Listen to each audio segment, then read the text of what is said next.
마켓 무버입니다. 도널드 트럼프 미국 대통령 당선인이 차기 에너지부의 장관으로 셰일가스 개발 업체 CEO를 지명했습니다. 그의 이름은 크리스 라이트입니다. 그는 누구일까요? 리버티 에너지의 창업자 겸 CEO인데요. 리버티 에너지라는 회사는 셰일가스 추출의 수압 파쇄법, 프래킹 전문 기업입니다. 소형 원자로 스타트업 오클로의 이사회에도 소속된 인물로 알려져 있는데요. 정치적인 경험은 전혀 없는 인물입니다. 이러한 인물이 트럼프의 눈에 띄게 된 것은 그가 그동안 SNS 등에서 화석연료 전도사로 이름을 알렸기 때문입니다. 그는 SNS 등에 기후위기는 없다라고 주장하고 빈곤을 해결하려면 더 많은 화석연료를 생산해야 된다라고 이야기하는 등 사실상 트럼프의 정책과 같은 그런 의견을 되풀이한 그런 면모를 보였습니다. 또 그는 스스로도 자신을 테크 프릭, 테크 널드라고 칭하면서 기술자라고 정의를 했는데 이 프래킹 원료가 그다지 민체에 무해하다라는 것을 보여주기 위해서 프래킹 원료를 직접 마시는 등의 행동을 카메라 앞에서 보여주기도 했습니다. 트럼프 전 대통령은 그를 또 칭찬하는 글을 올리기도 했는데요. 다음 장에서 만나보시죠. 트럼프 전 대통령 크리스 라이트가 미국의 에너지 독립을 이끌어냈고 세계 에너지 시장과 지정학을 바꿔놓은 미국의 셰일 혁명을 시작했던 인물이라고 칭송을 하기도 했습니다. 앞으로 이에 따라서 바이든 행정부에서 있었던 정책과는 완전히 다른 방식으로 에너지 정책이 바뀔 것으로 보입니다. 일단 에너지부가 LNG 수출 프로젝트의 승인에 큰 역할을 하는 부서이기 때문에 액화 천연가스 LNG 수출 프로젝트가 재개될 것이라는 전망이 나타나고 있고요. 또 트럼프의 공약이기도 했었던 전략 비축률을 다시 확대하는 움직임 커질 것으로 보입니다. 현재 바이든 행정부가 전략 비축률 1980년대 이후로 가장 낮은 수준으로 유지하고 있는데 이를 다시 확대할 것으로 보이고요. 이와는 또 반대로 시추를 활성화하면서 원유 공급량은 늘릴 것으로 보입니다. 그리고 미국 에너지부 장관 자체의 역할이 크게 늘어날 것으로 보이는데요. 국가에너지위원회를 신규 조직으로 창설하게 되는데 이 조직에도 에너지부 장관이 참여하게 될 것이다라고 트럼프가 공언하기도 했습니다. 블룸버그에서는 라이트가 에너지 우선주의의 달성에 주도적인 역할을 할 것이다라는 보도를 내놓기도 했습니다. 앞으로 미국 정부에서 나타날 에너지 정책에도 주목해 보시면 좋겠습니다. 오늘 관련 시장에서 셰일가스 관련주의 흐름도 동반해서 상승세를 나타내고 있습니다. 지금까지 마켓무버 함께하셨습니다. 네, 에너지 관련해서 이슈 체크해봤고요. 이번에는 종목 관련한 이야기 나눠보도록 하겠습니다. 두 분께서 대형주장이 이제는 조금 더 가깝다라고 말씀해 주셨는데 그렇다면 어떠한 종목을 오늘 장에서 눈여겨보고 계실지 박수범 대표님 종목부터 들어볼까요? 네, 지금 첫 번째로 이제 LG이노텍을 좀 들고 나왔는데요. LG이노텍을 들고 나온 이유는 아무래도 이제 트럼프 이제 2기 정부에서 지금 이제 계속해서 나오는 이슈가 지금 자율주행입니다. 자율주행이다 보니까 아무래도 테슬라가 그에 대한 이제 수혜를 가장 크게 좀 받지 않겠냐라고 시장에서는 바라보고 있고, 테슬라 같은 경우에는 지금까지 보게 되면 레이더라든가 여러 가지 비싼 장비를 사용하지 않고 카메라 모듈을 좀 이용해 왔다라는 거죠. 그만큼 이제 원가를 절감함으로 인해서 수익률을 좀 극대화하는 전략이 어떻게 보면 지금 이제 앨런 머스크가 해왔던 부분들이었는데, 그렇다면 지금 최근에 사이버 트럭에 최근 수출 관련된 카메라 모듈 수출, 자동차용 카메라 모듈 수출 관련해서 최근에 계약을 했던 LG이노텍이 상당히 좀 수혜를 좀 보지 않겠냐라고 좀 바라보고 있습니다. 거기다 교통부 장관 또한 지금 현재 에밀 마이클이라는 분이 지금 현재 언급되고 있는데 그분 같은 경우에는 지금 현재 우버의 임원이기도 하고 그리고 지금 앨런 머스크가 상당히 좀 좋아하는 인물 중에 한 명이라고 얘기를 합니다. 그렇기 때문에 이런 부분들이 지금 자율주행에 대한 이제 부분들, 특히나 오늘 같은 경우도 저는 현대오토에버 같은 경우도 상당히 좀 10% 가까이 좀 상승 분위기를 보여주고 있지 않습니까? 그렇듯이 이런 흐름들에 있어서 카메라 모듈 쪽이 상당히 좀 수혜를 볼 수 있다. 그런 부분에 있어서 LG이노텍을 저는 좀 현재 바라보고 있고, 물론 삼성전기도 있습니다만 삼성전기도 좋긴 좋아요. 좋긴 좋은데 둘 다 보면 지금 멕시코에 지금 공장을 좀 짓고 있는 상황이고 내년부터 본격적인 양산에 들어가는 부분들인데 그런 부분들에 있어서 삼성전기도 좋지만 저는 LG이노텍이 아무래도 좀 더 이제 테슬라와 좀 가까이 있지 않나, 한 걸음 좀 가까이 있지 않나. 왜냐하면 뭐 계열사의 LG 에너지솔루션 같은 경우에도 지금 현재 뭐 테슬라에 좀 납품하는 원통형 4680 배터리에 대한 이제 납품 이슈도 좀 나오고 있고, 계속해서 LG 에너지솔루션 같은 경우는 미국 기업으로부터 이제 발주가 계속 일어나고 있는 흐름들이죠. 여기에다가 LG 이노텍 같은 경우에도 그 수혜를 좀 저는 상당히 좀 볼 수가 있다라고 좀 바라보고 있기 때문에 삼성전기 쪽보다는 아무래도 지금 현재 호재가 계속해서 발생하고 있는 뭐 LG 쪽이 좀 좋지 않나. 그래서 그중에서 LG 이노텍에 대한 관심도를 좀 높일 필요가 있다라고 말씀 좀 드리고 싶습니다.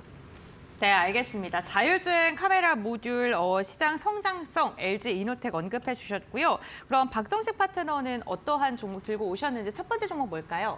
네, 현대 위아입니다. 자동차 부품주 들고 오셨는데 네. 투자 포인트 한번 들어보겠습니다.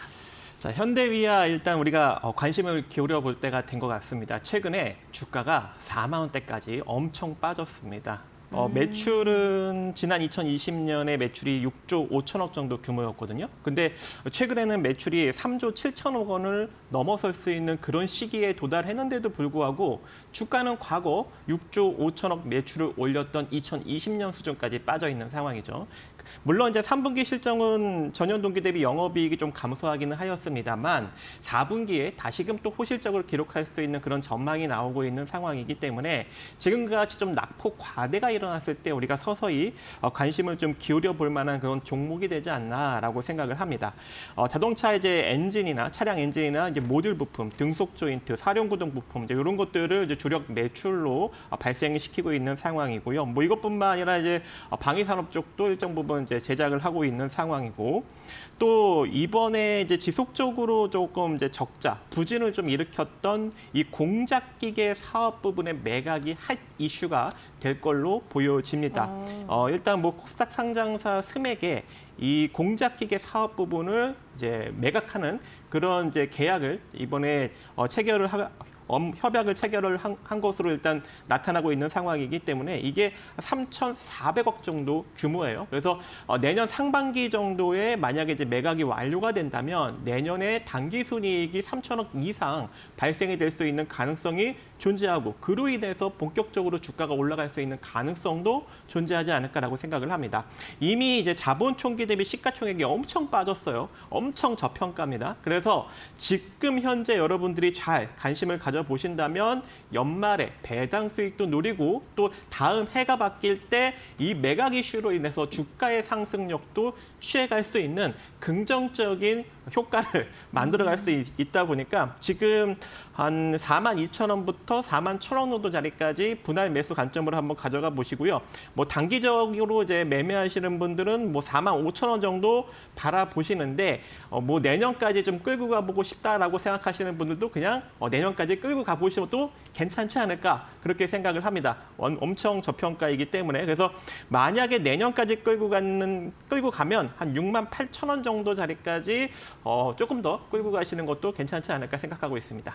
네, 현대위아 말씀을 해주셨는데 저평가라 그래서 PBR을 봤는데 0.32배입니다. 네, 네. 지금 자본 총계 대비 현재 밸류 매력이 있다라고 말씀을 해주셨고, 그럼 계속해서 박수범 대표님의 두 번째 종목 들어보겠습니다. CJ제일제당 선택하셨네요. 네, 맞습니다. 뭐 지금 현재 뭐 먹거리에 대해서 좀 관심을 좀 가져야 되지 않나. 왜냐하면 지금 이제 실적도 잘 나오고 있기 때문에 지금 뭐 대상이 되었던 풀무원이 되었던 아니면 지금 현재 뭐 제가 가지고 나온 이제 CJ제일제당도 마찬가지고, 뭐 지난주 2주 전부터 계속해서 말씀드렸던 게 이제 삼양식품 쪽을 좀 바라봐야 된다라고 좀 말씀드렸는데, 워낙 지금 해외 쪽에 지금 매출 비중이 좀 커지고 있는 상황입니다. 뭐 CJ제일제당도 마찬가지예요. CJ제일제당 같은 경우에도 유럽 매출이 지금 40% 이상 좀 상승했고요. 자, 그리고 이제 오세아니아 쪽 같은 경우에도 24% 증가하고 있고, 그리고 호주나 뉴질랜드 같은 경우에도 지금 계속해서 증가 추세를 좀 보여주고 있습니다. 뭐 이런 부분들이 뭐 국내 시장이 아니라 해외 쪽에서의 계속해서 이제 수출 물량이 좀 늘어나고 있다는 부분들. 그 중에서도 무엇보다도 북미 시장 쪽에서는 피자라든가 만두 쪽이 지금 이제 매출이 좀 증가 추세에 좀 놓여져 있고, 거의 냉동식품 쪽으로는 1위를 좀 달리고 있다라고 좀 보시면 될 것 같아요. 그렇기 때문에 뭐 비비고 만두 같은 경우에는 지금 현재 뭐 북미 시장에서 1위를 하고, 만두 중에서는 브랜드 파워가 좀 1위를 좀 현재 달리고 있는 상황이고, 피자 같은 경우에도 거의 지금 현재 동사에서 만든 피자가 상당히 좀 판매가 좀 잘 되고 있습니다. 저 또한 좀 뭐 집에서 한번 뭐 뭐 오븐에 넣어가지고 치즈 뭐 먹어보기도 했는데 예, 괜찮더라고요. 저는 예, 맛있더라고요. 치즈도 많이 들어가 있고 아무튼 뭐 그렇게 해서 뭐 아무튼 뭐 피자도 그렇고 만두도 그렇고 그리고 이번에 비비고 브랜드 자체를 좀 더 업사이드하기 위해서 그러니까 인지도를 좀 높이기 위해서 이번 내년부터 좀 더 큰 프로모션을 진행을 한다고 하니까요. 뭐 그 부분을 통해서 좀 더 이제 시장의 글로벌 시장에서의 시장 점유율 확대 부분들 좀 기대하셔도 좋다라고 좀 판단하고 있고 4, 4분기도 상당히 좀 긍정적이고 내년도 상당히 좀 긍정적이라고 바라보고 있습니다. 그리고 버크셔 해서웨이도 최근에 뭐 도미노 피자 지분 확대하고 있잖아요. 뭐 그런 부분들도 하나의 또 매그 하나의 뭐 뭐라 트렌드라고 해야 되나? 트렌드의 하나의 또 추가되지 않나라고 좀 판단하고 있습니다. 네, CJ 제일제당 말씀해 주셨는데 사실 이 CJ 제일제당이랑 비교돼서 요즘에 좀 많이 거론되는 게 삼양식품인 것 같아요. 아무래도 식품 대장주 자리 놓고서 삼양식품이 너무 잘 나가고 시중이 좀 확대가 되다 보니까 왜냐면 식품주 중에 한 종목 꼽을 거면 뭐 계속해서 잘 가던 네네. 영업이익률 20% 나오는 삼양식품을 고르는 게 낫지 않을까라는 생각을 하시는 분들도 계실 것 같거든요. 근데 그 네네네. 가운데서 CJ 제일제당을 그럼 픽하신 이유 조금 더 궁금하고요. 삼양식품은 좀 어떻게 보세요? 삼양식품은 제가 2주 전부터 계속 지난주에도 네. 말씀드렸고 지난주에도 말씀을 좀 드렸던 네. 부분인데 저도 솔직히 삼양식품 제일 좋아합니다. 네, 제일 좋아하고 네. 내가 지금 이제 그 해외 수 매출이 너무 많이 증가가 되어가지고 네. 불닭볶음이 없어서 못 팔 정도예요 지금 이제. 거기다 이제 까르보라는 또 있지 맛있어요. 않습니까? 네. 네. 아, 드셔보셨어요? 네. 네. 저는 좀 매운 게 좀 약해가지고 네. 먹어보지 못했습니다만 네. 아무튼 지금 이제 해외 쪽도 마찬가지고 국내 시장에서도 마찬가지고 계속해서 매출을 계속 꾸준하게 보여주고 있다는 부분들.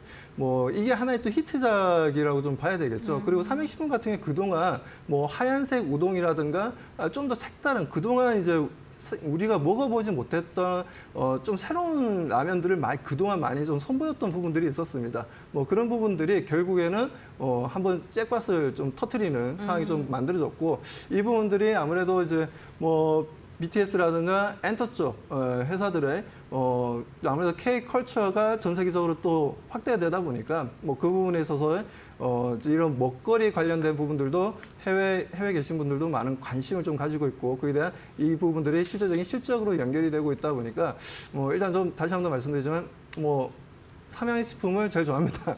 그 다음에 CJ 제일제당은 이제 먹거리에만 집중되어 있는 건 아니죠. 뭐 사료 쪽도 있고 그리고 CJ 대한통운과 이제 연결 재무제표로 좀 잡히는 물류 쪽도 있고 그리고 여러 가지 지금 이제 하고 있는 사업들이 포트폴리오 좀 다양합니다. 좀 뭐 그런 부분들에 있어서 좀 더 먹거리에 집중되어 있는 삼양식품이 솔직히 뭐 CJ 제일제당보다는 좀 더 우리가 수익을 답은 1, 2%라도 더 많이 확보를 할 수 있다라고 판단하고 있습니다. 네, 알겠습니다. 이거는 뭐 시청자분들, 투자자분들의 성향에 따라서 종목을 좀 보시면 될 것 같습니다. 난 식품 쪽에 올인하는 그런 사업군이 좋다 하면 삼양식품이고 좀 다양하게 포트폴리오를 갖고 있는 좀 판매 그 밸류 체인 자체가 좀 여러 가지인 게 좋다, 파이프라인이 여러 가지인 게 좋다 하시면은 CJ 제일제당 좀 관심 있게 보시면 좋을 것 같고요. 그럼 계속해서 이제 박정식 파트너님의 종목을 볼 텐데요. 오늘 두 개 다 자동차 관련돼서네요. 삼보모터스 들어볼까요? 네. 네. 오늘 이렇게 자동차가 눈에 들어오더라고요. 아무래도 좀 실적이 네. 너무 좋습니다. 근데 시장에서 전혀 부각을 받지 못하고 있는 그런 상황이거든요. 그래서 자동차 섹터를 이제 저점에 여러분들이 서서히 관심을 기울여본 그런 시기가 되지 않았나라고 생각을 하고 있고 지금 이제 자동차 섹터를 안 노리면 여러분들이 저점을 매수할 수 없을 것 같아요. 그래서 일단 3번 모터스를 들고 와 보았고요. 일단 3번 모터스 같은 경우에는 자동 변속기 플레이트류와 그리고 연료 계통 파이프류 이런 것들을 만들어내고 있는 상황이고 또 이 자회사 프라코를 통해서 자동차용 범퍼나 필러 이런 이제 플라스틱 사출품을 내외장재를 만들어내고 있습니다. 근데 일단 뭐 3번 모터스 자체적으로도 실적이 나쁘지 않고 특히 이제 자회사 프라코 같은 종목들이 실적이 굉장히 많이 증가가 되고 있는 그런 상황이에요. 그래서 이미 지금 연결 기준으로 보면 3분기 누적으로 영업이익이 679억 원을 달성을 했는데 전년도 영업이익이 516억 원이거든요. 그럼 벌써 3분기 누적으로 전년도 영업이익을 넘었기 때문에 올해 영업이익이 전년도기 대비 큰 폭으로 지금 성장이 나오고 있는 상황이고 전년도 영업이익조차 사상 최대를 찍었는데 올해는 그걸 넘어서는 또 엄청난 실적을 어닝 서프라이즈를 기록하고 있는 상황이기 때문에 우리가 관심을 기울여 볼 필요가 분명히 있을 것 같고 또 주가는 바닥을 기고 있습니다. 왜냐하면 이제 자동차 섹터가 최근에 좀 이제 시장에 인지도가 많이 떨어진 상황이기 때문에 주가는 바닥을 기고 있는데 아무래도 이제 시장이 서서히 올라간다면 이제 자동차 섹터가 본격적으로 부각을 받을 수 있는 그런 여력도 나타나지 않을까 그렇게 생각을 하고 있고 특히 이제 이 삼보모터스가 실적을 조금 긍정적으로 낸 이유가 아무래도 이제 유럽 쪽에 현대기아 차 판매가 하이브리드 차량, 전기차 판매가 유럽 쪽에 좀 많이 증가돼 있는 어떤 그런 측면에 의해서 이 삼보모터스 체코법인 영업이익이 이번에 417억 원을 기록을 했다고 합니다. 근데 이게 전년 동기에는 173억 정도밖에 달성을 못했거든요. 그래서 엄청나게 급격하게 유럽법인 쪽에서 성장이 나타나고 있는 그런 상황이다라고 보시면 좋을 것 같고 현재 이제 이러한 성장성 측면으로 보았을 때 이 현금성 자산도 상당히 많이 누적으로 확보하고 있는 기업이에요. 일단 뭐 연결 기준으로 보면은 최근 분기 기준으로 2,138억 정도의 현금성 자산을 보유하고 있고 삼본모터스 뭐 별도 기준으로만 보더라도 903억 원의 영업이익을 현재 보유하고 있습니다. 그런데 현재 시가총액이 922억 원이에요. 말도 안 되는 그런 상황이죠. 그렇기 때문에 지금부터 여러분들이 좀 관심을 갖고 좀 투자에 나설 필요성이 있을 것 같고요. 이런 종목 같은 경우에는 이제 시장의 부각이 다시금 이제 나올 때까지 기다려야 되기 때문에 장기적인 관점으로 투자하시면 좋을 것 같고 자산 가치 대비 연결 기준으로 이제 자본 총계가 한 5천억 정도 되기 때문에 지금 주가 대비 5천억이 아니죠. 조금 이제 낮은데 대략 자본 총계가 3,657억 정도가 됩니다. 근데 이게 지금 자본 총계가 매년 급격하게 증가가 되고 있는 상황이거든요. 그렇기 때문에 현재의 이 삼보모터스의 시가총액은 장기적 관점으로 보았을 때 5천억 정도까지 시가총액을 키워나갈 수가 있어요. 그래서 장기적으로 보면 최소 3배, 많게는 5배까지 바라볼 수 있는 그런 종목이다라고 보시면 좋을 것 같습니다. 그래서 지금부터 4,000원 이하로 여러분들이 분할로 한번 접근을 해보시고요. 뭐 조금 이제 중기적으로 끌고 갔을 때 한 6,400원 정도 자리까지 노려볼 수 있는데 진짜 이제 장기적으로 이제 고수익을 노리시는 분들이 있다면 한 1차적으로는 한 11,000원, 2차적으로는 한 2만 원 정도 자리까지도 장기적으로 바라볼 수 있는 여력은 현재 실적상 존재하지 않을까 이렇게 생각을 합니다. 그 실적 말씀해 주셨는데 제가 이제 삼보모터스 차트 보고 있는데요. 120개월봉 엄청 현저하게 밑에 있고 네. 20개월봉도 밑에 있는데 그렇게 되면 사실 매물대가 많다는 거잖아요. 그렇죠. 네, 그게 그 가격대가 5,600원대거든요. 네. 이걸 돌파할 만큼의 그 상승 모멘텀 나올까요? 아무래도 이제 자동차 네. 섹터가 좀 이슈가 많이 좀 발생이 돼야 되는데 우선 네. 아직까지는 이슈가 그렇게 많이 발생이 되지 않고 있는 상황이고 좀 안타깝네요. 네. 또 이제 현대기아차의 이런 이제 미국 쪽의 이 전기차 보조금 문제가 또 이제 어떻게 될지 아직은 알 수 없는 그런 상황이기 때문에 좀 이러한 것들이 어느 정도 풀려 나간다면 그때부터 본격적으로 자동차 섹터는 올라갈 수 있는 여력이 존재하지 않을까라고 생각을 하고 있습니다.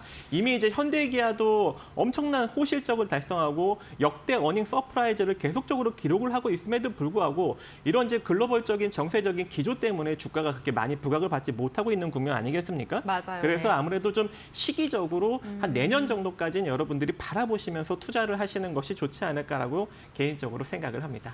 네, 알겠습니다. 오늘 두 분과 함께 시장에서 주목해보면 좋을 종목군들까지 이야기 나눠봤고요. 오늘 말씀은 여기까지 듣도록 하겠습니다. 고맙습니다.